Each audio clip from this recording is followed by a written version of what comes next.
اگر آپ روزانہ کی ایک صحیح حدیث سننا چاہتے ہیں تو اس چینل کو سبسکرائب کر لیں۔ جزاک اللہ خیرہ۔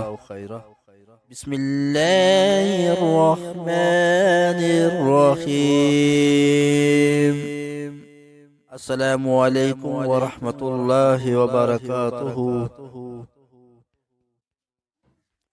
آقا کی ذات پر محبت سے درود پڑھ لیں۔ الصلاۃ والسلام علیک یا رسول اللہ وعلی آلک وصحابک یا حبیب اللہ۔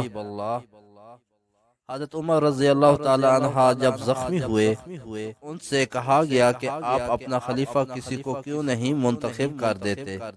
تو آپ نے فرمایا اگر کسی کو خلیفہ منتخب کرتا ہوں تو اس کی بھی مثال ہے۔ اس شخص نے اپنا خلیفہ منتخب کیا تھا جو مجھ سے بہتر تھے، یعنی ابو بکر رضی اللہ تعالی عنہ۔ اور اگر میں اسے مسلمانوں کی رائے پہ چھوڑتا ہوں تو اس کی بھی مثال موجود ہے کہ اس بزرگ نے خلیفے کا انتخاب مسلمانوں کے لیے چھوڑ دیا تھا جو مجھ سے بہتر تھے، یعنی رسول کریم صلی اللہ علیہ وآلہ وسلم۔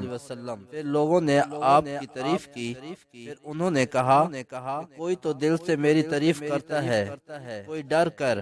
اب میں تو یہی غنیمت سمجھتا ہوں کہ خلافت کی ذمہ داریوں میں اللہ کے ہاں برابر ہی چھوٹ جاؤں، نہ مجھے کوئی ثواب ملے نہ کوئی عذاب۔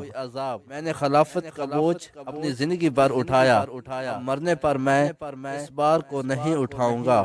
حدیث نمبر 7218، صحیح بخاری۔